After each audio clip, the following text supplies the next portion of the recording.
Fala aí, galera, de novo. Como a gente já conversou nos outros vídeos, eu tinha pensado em gravar um vídeo sobre conflito de normas. E aí acabou que eu achei melhor e gravei alguns falando sobre condição jurídica do estrangeiro. E aí agora eu tô empolgada, então já decidi gravar logo uma sobre limites à aplicação da lei do espaço. Tem um cachorro aqui em casa, se vocês repararem. Mas o importante é a gente aprender, né? É, Como eu já falei, eu tirei um dia de lua de mel, de licença, acabei perdendo uma aula. Esse período foi um pouquinho mais estreito, mais curtinho. Então, pra gente não ter nenhum problema no nosso conteúdo, a gente improvisa umas videoaulas mesmo, né? Eu botei material no AVA, a gente estuda da forma que a gente pode estudar. O importante é a gente aprender. E as coisas vão acabar complementando. Apesar de ser. Eu fico um pouco com vergonha de ir no estúdio, eu também não ia ter tempo de ir lá. E aí eu acabei gravando em casa. Então, se vocês virem um cachorro, um gremlin passando, é a Liz, tá? Mas vamos lá então. Espero que ela não atrapalhe, né? A gente vai falar um pouquinho de uma matéria que chama limite à aplicação da lei. A gente viu conflito de normas e viu que em algumas situações o juiz brasileiro ele vai aplicar a lei estrangeira. Só que em certas situações a gente não pode aplicar a lei estrangeira, porque seriam situações absurdas eu aplicar a lei desse outro país.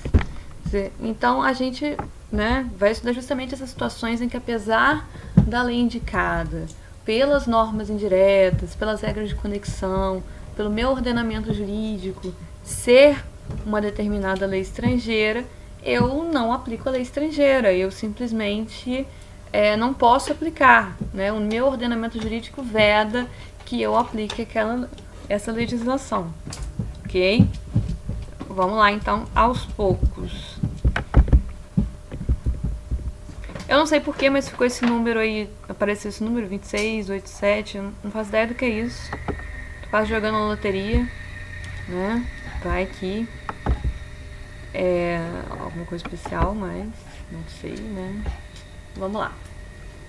A gente tem essas situações que são os limites à aplicação do direito estrangeiro: a ordem pública, soberania nacional, bons costumes, fraude à lei e direito adquirido, ok? Eu vou explicar um a um mais ou menos e depois a gente vai ver um a um de forma pormenorizada, como eu gosto de fazer às vezes, que é por causa do método repetitivo, né? Quanto mais você ouve uma coisa, mais você sabe aquela coisa. Então, por exemplo, a ordem pública é um dos principais limites, né? Seria a base do nosso ordenamento jurídico. Seriam questões muito basilares do nosso ordenamento jurídico. E por causa de você ter essa lei, né, indicada, esse ordenamento jurídico indicado, tem uma lei que contraria a base do nosso ordenamento jurídico, questões muito centrais para o nosso ordenamento jurídico, a gente não aplica a legislação estrangeira. Soberania nacional é, como o nome já diz, a própria ideia de soberania do Estado. Seriam situações que a gente tem, principalmente quando a gente tem conflito, a parte de cooperação jurídica internacional, em que, se eu aplicasse aquela lei, eu estaria ferindo a minha soberania, né? Então a gente afasta a aplicação daquela lei também. Bons costumes é um conceito, né? Muito amplo, aberto, tá ligado a uma ideia de moral, mas não de falso moralismo, né? Tá ligado a uma ideia de moralidade mesmo, da ordem jurídica. Não seriam juízos de valor feitos por mim ou por você do que a gente acha moralmente correto, mas algo como ligado como uma moral social, né? É que se estudaram em sociologia. Durkheim falava que, em teoria geral do Estado, né, o que forma a sociedade seria a gente dividir alguns valores sociais básicos, né? A gente se identificar nesses valores sociais básicos. Então, esses bons costumes feririam esses valores sociais básicos da sociedade brasileira. A fraude à lei, como o nome já diz, são situações em que eu tento fraudar a aplicação da lei. Eu tento buscar uma lei mais favorável a mim ou evitar a aplicação da lei que seria aplicada a mim, né? É o que a gente chama, na verdade, a fraude à lei é um abuso de direito. A gente vai ver isso de novo. E o direito adquirido, vocês daram lá em condicional, né? Quando você perfaz todos os requisitos necessários para adquirir um direito, então, consequentemente, você passa a ter aquele direito e não caberia aquela norma estrangeira retirar o seu direito, ok? A gente viu um a um, vamos ver um pouquinho então, a gente viu de forma geral, vamos ver um pouquinho então de um a um, tá? O primeiro detalhe parece que não, mas justamente na LINDB, a gente tem no artigo 17 a previsão de alguns, né, desses limites à aplicação do direito estrangeiro. Vamos lá. As leis, atos e sentenças de outro país, bem como quaisquer declarações de vontade, não terão eficácia no Brasil quando ofenderem a soberania nacional, a ordem pública e aos bons costumes. Notem que nem tudo que a gente viu está no 17, né? O 17 ele não fala nem em fraude à lei e nem em direito adquirido. O direito adquirido ele já está previsto de forma expressa na Constituição. E a fraude à lei, ela é um tipo, né, de abuso de direito que vocês estudaram lá em Civil 1, né? Que também está tipificado no Código Civil. Então, é uma questão muito comum de concurso te perguntar, falar que a ordem pública, a soberania e os bons costumes não estão expressamente previstos na LINDB, quando estão. Ok? Essa aqui é a Liz, minha cachorrinha fofa. Que quer aprender conflito de normas, hein? Não perder internacional. Então, a gente tem positivado na LINDB, soberania nacional, ordem pública e bons costumes. Vamos ver um a um agora, com calma. Os outros dois, foi o que eu falei, dá pra gente lembrar porque... Não, pode morder mamãe não. Vamos lá. Não dá pra ver? Como eu falei, vamos lá. Ó. A ordem pública seriam aspectos fundamentais da ordem jurídica ou quando chocar com noções basilares da própria estrutura do Estado e da sociedade, né? E aqui é aquilo que a gente falou, né? Não é só a lei. Eu não posso aplicar uma decisão estrangeira no Brasil, né? Ratificar uma decisão estrangeira no Brasil, homologando aquela sentença estrangeira ou a carta rogatória, se aquela sentença for contrária à minha ordem pública, ok? Se a lei estrangeira for contrária à ordem pública, o juiz nacional não poderá aplicar a lei estrangeira e não será feito o reconhecimento de atos praticados no exterior ou sentenças proferidas no outro país. Vamos aos exemplos, né? Não, vamos primeiro a um detalhe importante. O que acontece? Alguns autores falam que, na verdade, a ordem pública é um gênero e dentro de ordem pública eu já teria os bons costumes e a fraude à lei, ok? Mas vamos aos exemplos, então, de ordem pública. Imagina que eu tenho um processo de divórcio, né? E aí, nesse processo de divórcio, fica estabelecido que a lei aplicável era a lei do Irã, e aí fica estabelecido pela lei do Irã que a mulher tem que ser apedrejada em praça pública, perder todos os seus... todo e qualquer patrimônio que ela tinha ou oriundo do casamento, e que ela e os filhos devem ficar com o pai, que os filhos são propriedade do pai. Eu vou aplicar essa lei? Não, a gente não vai aplicar essa lei, porque ela fere frontalmente a nossa Constituição, que fala, né, do 226, parágrafo 3º, sobre a igualdade de sexo na chefia da casa.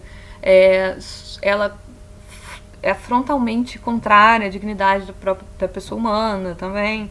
Ela está fazendo uma forma de confisco, de expropriação do patrimônio em favor do outro cônjuge. Então existe uma série de razões pelas quais eu não posso.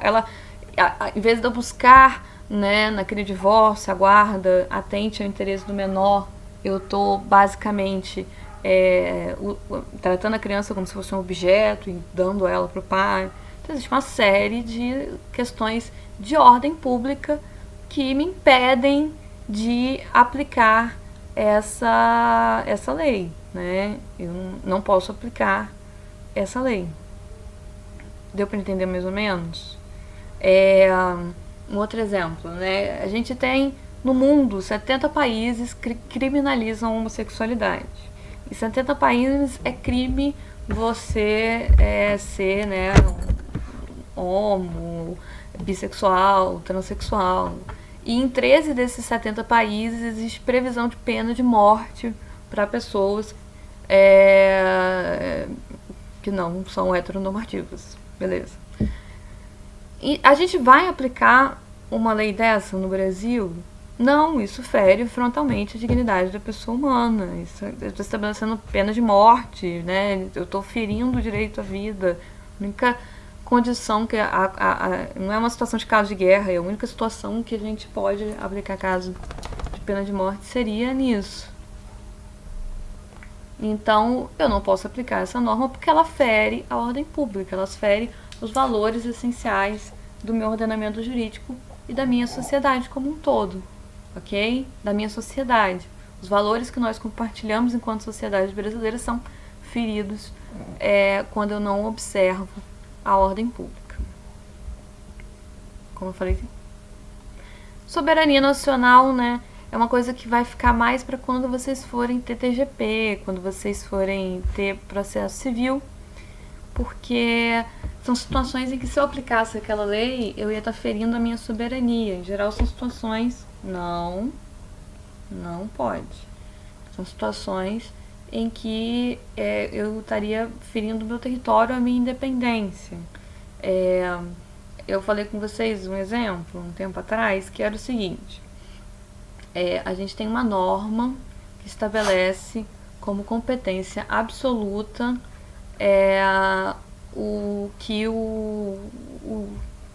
a jurisdição brasileira, que o Brasil é competente para julgar situações envolvendo imóveis. Se o imóvel está situado no Brasil, quem é competente para julgar é o Estado brasileiro, ok? Porque é uma questão que envolve o nosso território. É uma questão que envolve justamente a ideia de soberania nacional.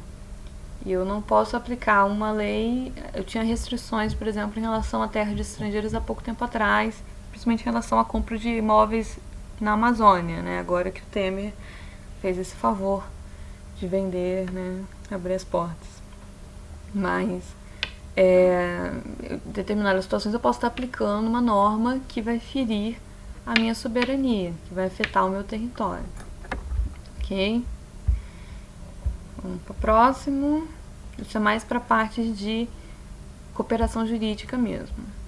Bons costumes, como eu falei com vocês, quando a gente fala em bons costumes, não está ligada a um moralismo, né, em cima dos valores morais que a gente compartilha, né? Eu botei preceitos de ordem moral ligados à honestidade familiar, ao recato, ao indivíduo, sua dignidade social. Tem um exemplo famoso, né, de bons costumes, que foi o caso, eu até botei o nome aí, do seu Sebastião de Almeida. Seu Sebastião de Almeida foi para um cassino em Nova York, Nova Jersey, gastou o que podia e não podia, pensando, e depois, quando chegou no Brasil, chegou uma ação de cobrança dessa dívida que ele fez no cassino. E aí ele alegou que ele não poderia ser executado no Brasil por essa dívida, porque essa dívida feriria os bons costumes, porque no Brasil não existe, né, cassino é proibido, né, a gente não é proibido jogos de azar aqui no Brasil. E aí essa decisão é super interessante, porque na hora do julgamento os ministros do STJ entenderam que não, que era o contrário, que na verdade deveria ser, né, homologada essa decisão, né, deveria haver execução sobre os bens, ele deveria ter que pagar essa dívida, porque feriria aos bons costumes, a ordem pública, a imagem do Brasil, se ele não pagasse, né? Porque pagar uma dívida é algo que está ligado à honestidade, à moralidade, ao recato da pessoa, né? E se ele não pagasse a dívida, o Brasil ia ficar com uma má imagem, né? Haver uma ofensa à imagem, uma imagem ruim da pessoa que não paga as suas dívidas. Então, o ministro realmente foi muito irônico nesse ponto. Mas existem outros exemplos de bons costumes também, né? Eu vou dar um que está muito ligado ao bom costume, mas está mais ligado à fraude à lei. Deixa eu pegar aqui rapidinho para a gente conversar. Fraude à lei, como a gente falou, são situações de abuso de direito, né? Eu tenho direito, mas eu, de certa forma, eu tento manipular um pouquinho a situação jurídica, a lei, para me dar bem com aquela situação, né? Eu tento, ao invés de eu ter a aplicação da lei direitinho, eu tento fraudar a legislação em si. Vem cá, filho. Aí o que acontece? A fraude à lei, então, um exemplo clássico que a gente tem pra gente entender era o divórcio. O divórcio era proibido no Brasil até muito recentemente. Então as pessoas, quando queriam divorciar, elas iam para o Uruguai, divorciavam e voltavam para o Brasil. Isso é uma situação de fraude à lei, né? Eu tento buscar o ordenamento jurídico que me é mais favorável, ok? Eu tento evitar a aplicação da norma brasileira buscando a aplicação da norma uruguaia que me é mais favorável. Eu tento escolher qual ordenamento jurídico é mais favorável para mim, ou qual, né, judiciário, qual é mais favorável a mim. Vamos ver o que eu botei. Ação deliberada voltada a evitar a aplicação de uma norma sobre o caso concreto. Justamente essa situação, né? Eu vou tentar evitar a aplicação da lei e buscar a lei mais favorável. O indivíduo procura na própria jurisdição em que se encontra adaptar-se à norma legal para obter um direito que não teria. Eu não poderia me divorciar, mas eu vou lá e me divorcio. Ou então o indivíduo procura, né, o juízo mais favorável. São situações que a gente tem. Ou eu tento a aplicação de um direito estrangeiro, quando na verdade o direito adequado seria o brasileiro. O passado da doutrina até vai chamar isso de relações fraudulentas, mas é a mesma coisa. Ou eu tento evitar a aplicação de uma norma, ou eu tento buscar um juízo mais favorável, ou buscar a aplicação de uma norma que eu não tenho direito. Olha só, deixa eu dar um exemplo de cada um para facilitar. Esse último aí, o indivíduo procura a aplicação da norma ou juízo mais favorável, ok? Afastando deliberadamente a norma aplicável. Vamos dizer que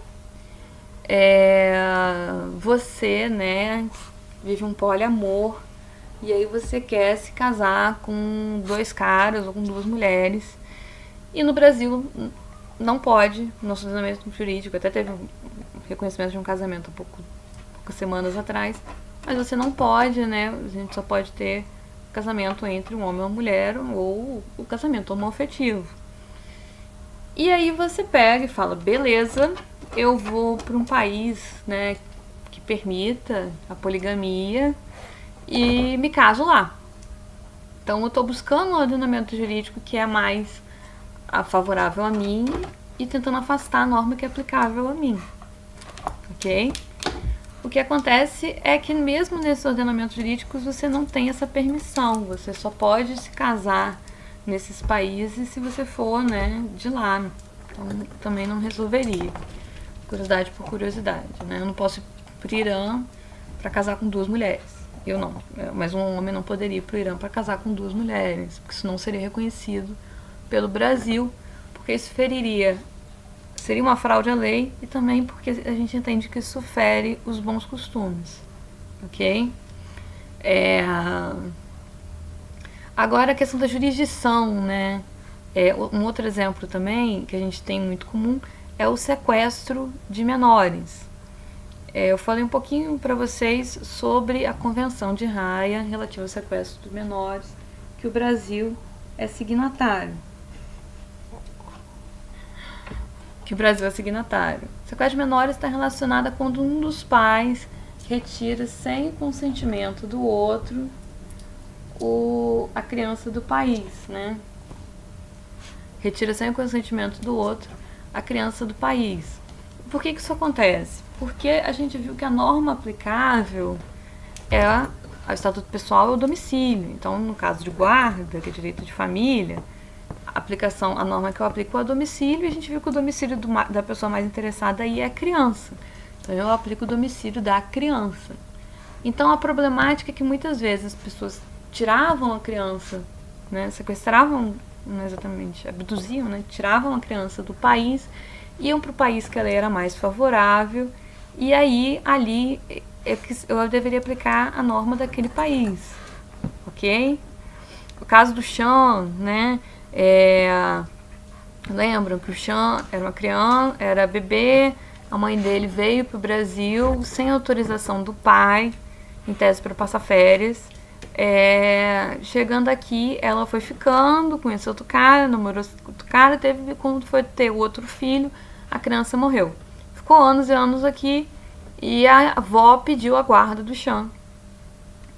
E ficou uma briga muito grande se eu deveria aplicar o melhor interesse da criança, já que a criança viveu 10, 12 anos com a avó e ela tinha visto o pai uma vez na vida, né, 10 anos atrás, ou se eu deveria aplicar a Convenção de Sequestro Internacional de Menores. Afinal de contas, a criança foi abduzida, ela foi sequestrada, né, ela foi retirada de lá para cá, né, e acabou que prevaleceu foi realmente a aplicação da Convenção de Haia sobre Sequestro de Menores,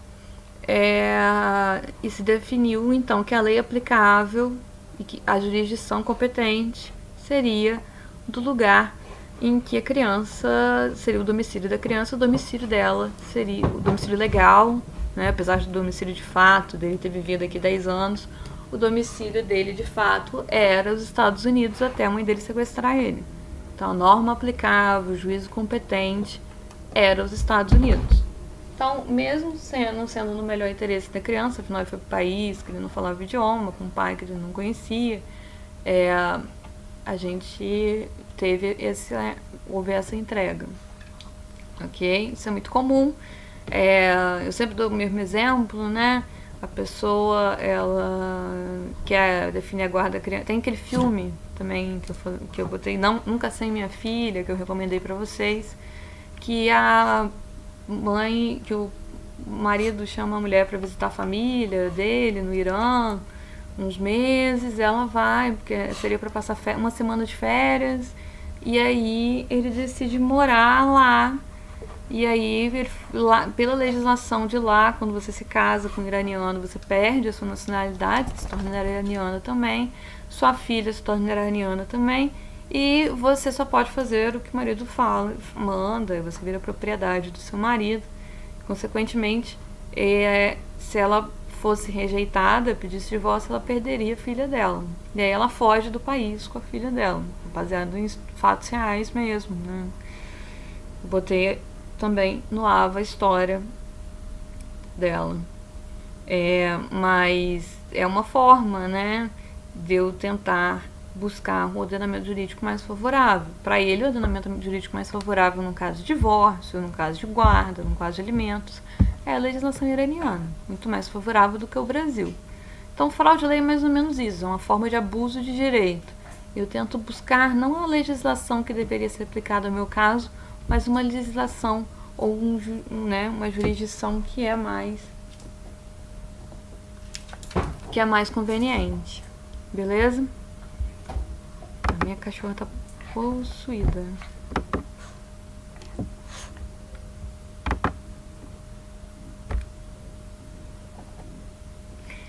vamos lá.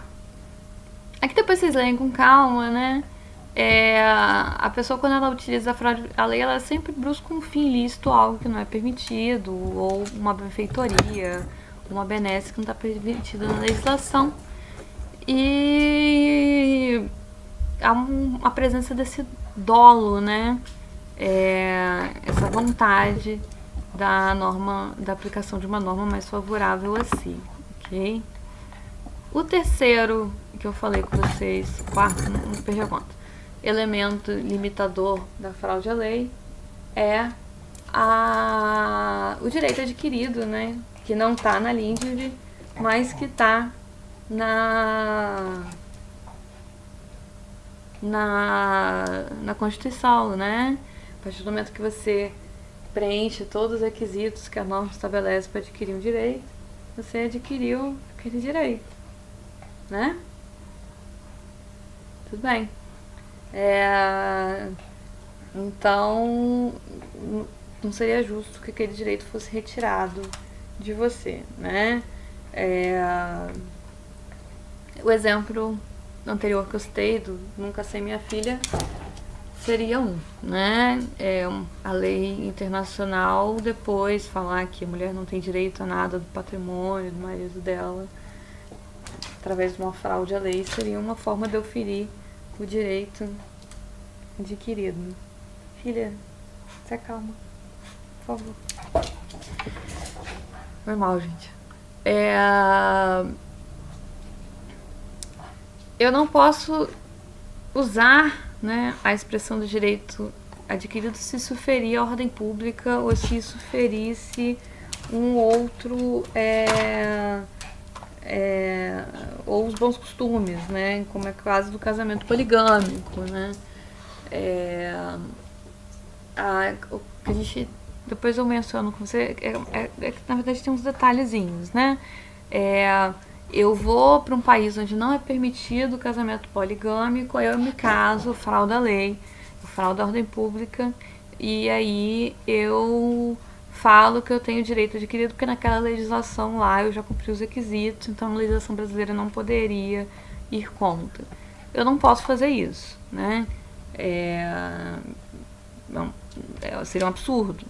Só que existem situações excepcionais em que eu posso reconhecer os efeitos de caráter não patrimonial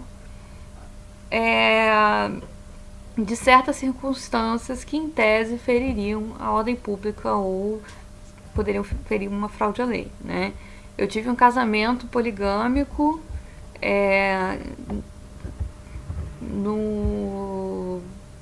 uma iraniana teve um casamento poligâmico dentro da cultura dela, e aí ela veio para o Brasil com uma filha. E ela quer reconhecer, ela precisa que esse casamento seja reconhecido para ela poder fazer o divórcio, ter o reconhecimento do filho, pedir alimentos. Então eu posso reconhecer os efeitos daquele casamento em determinadas situações, mas não o casamento em si, ok? Justamente porque fere um pouco a fraude à lei. Aqui a gente já sai da aplicação do limite de aplicação da lei. São alguns teminhas que a gente já viu de forma não centralizada. Aí eu vou comentar só para a gente fechar as pontas do que está faltando. Lembra da teoria da qualificação? A gente viu quando a gente estava falando de objeto de conexão e regras de conexão? Exatamente isso, né? A qualificação, eu busco encontrar aquela questão que está ali sendo discutida, o objeto de conexão, e através dela, né, eu discuto, eu vou fazer esse exercício de ver o que é a situação de fato, para encontrar qual é a situação jurídica, qual é o estudo jurídico que está ocorrendo, e descobrir qual é o meu objeto de conexão, e sabendo o objeto de conexão, encontrar a regra de conexão. Sabendo a regra de conexão, ela vai me indicar o ordenamento jurídico a ser aplicado, ok? Bom, qualificação é o ato pelo qual é delimitado o objeto de conexão. É a operação pela qual o juiz verifica qual instituto jurídico corresponde ao fato, sendo posterior à escolha da norma, sendo anterior à escolha da norma aplicável. Foi o que eu falei. Dona Maria se casou com o seu Giovanni, foi lá no seu escritório, chorou uma desgraça, ficou 4 horas contando como o casamento era ótimo, depois virou um inferno, que ele não presta, que ele é um pouco maldito, que ele traiu ela com metade da cidade. E depois de falar, ela vira pra você e fala que ela não quer continuar com ele, né? Aí você pensou o quê? Qual que é o estudo jurídico? Fato da vida. Ela casou e não ama o marido mais, e quer sair fora dessa roubada. O estudo jurídico, o divórcio, objeto de conexão, direito de família. E aí eu vou procurar a regra de conexão ligada a esse objeto de conexão, que é o artigo 7º, né, que fala do estatuto pessoal, e que vai me apontar uma regra de conexão, uma formulazinha que vai falar que a lei é aplicável à lei do domicílio. Aí eu vou saber pelo domicílio dele, qual que seria o ordenamento jurídico aplicável. Ok? Beleza? Na verdade, é aquela regrinha que a gente já comentou de regime de bens, né? Domicílio, se o domicílio dos dois era igual, antes deles casarem, é o domicílio dele que vai definir o regime de bens. Se o domicílio era diferente, aí o divórcio vai ser regulado, né, pelo primeiro domicílio do casal.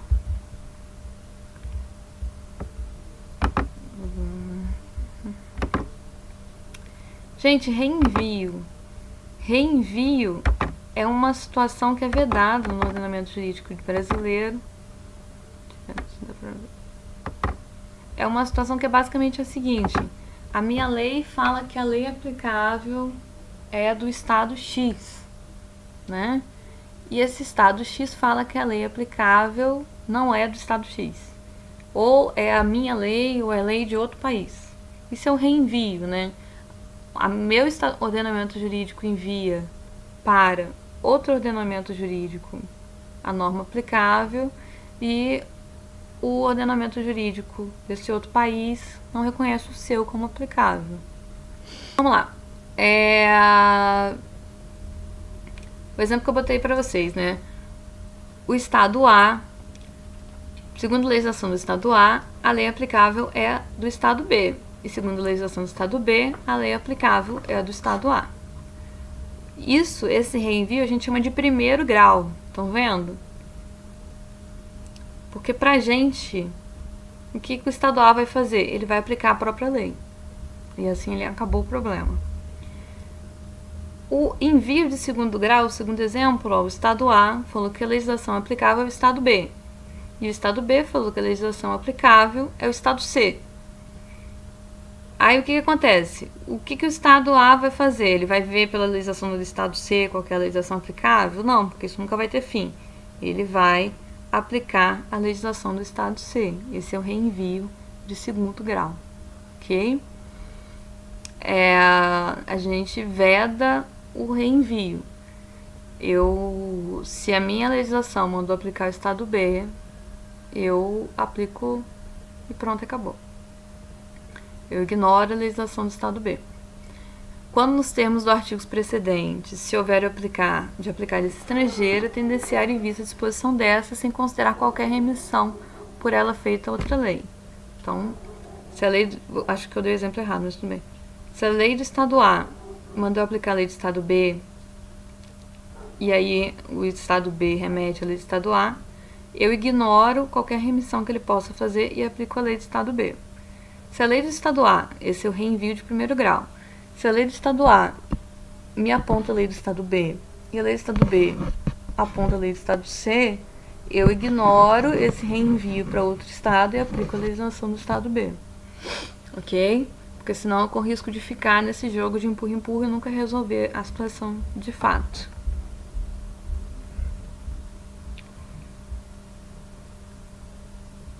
O Brasil, então, ele não permite o reenvio, né? Reenvio de primeiro grau e o reenvio de segundo grau.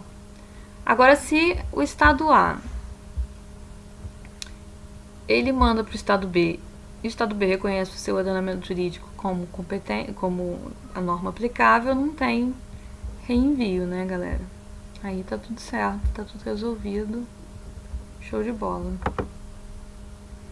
Pra gente fechar, então, a gente tem o DPSAGE, que não precisa decorar, né? DPSAGE me lembra aqueles trabalhos manual que a pessoa faz com a caixinha, fica tudo fragmentado, assim, já viu? Com os desenhozinhos que pinta em cima. Você cola um guardanapo e passa uma cera, um trem. Eu sempre lembro daquilo, aquela coisa fragmentada. É idiota, mas a DPSAGE é um pouco isso. Em determinadas situações eu vou analisar e pode ser que numa mesma situação eu tenha que aplicar norma de vários ordenamentos jurídicos diferentes. Eu vou ver um caso concreto e aí eu vou ter várias questões jurídicas para analisar naquele caso concreto. E aí eu vou ter várias normas de vários ordenamentos jurídicos para aplicar. Seu João, português, morreu. Vivia no Brasil, tinha muitos bens aqui no Brasil, tinha filho que morava no Brasil, um filho que morava em Portugal.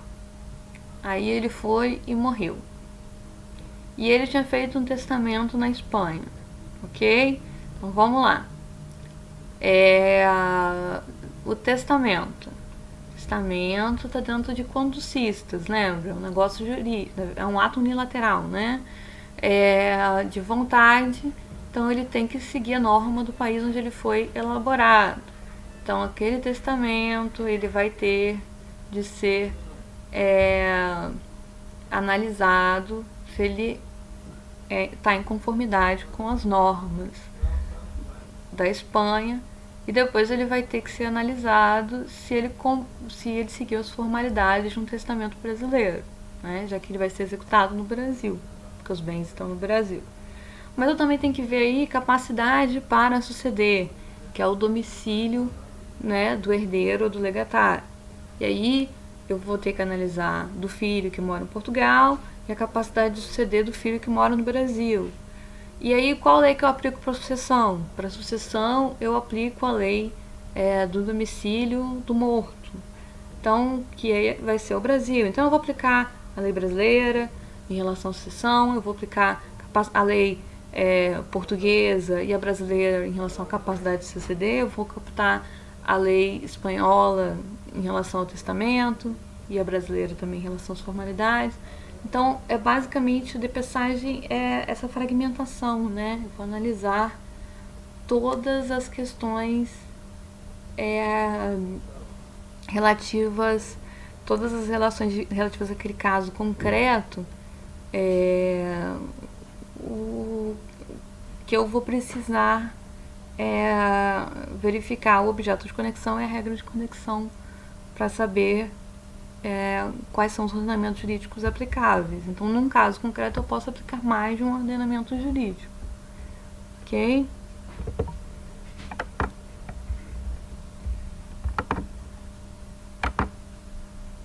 Aqui tem uns exercíciozinhos, né? Haverá reenvio se o direito internacional privado do país A indicar o direito do país B como aplicável ao caso, sendo que o direito internacional privado do país B indica na mesma hipótese a aplicação de seu próprio direito material nacional. Então vamos lá. O direito internacional do A indica o B e o B indica o B também.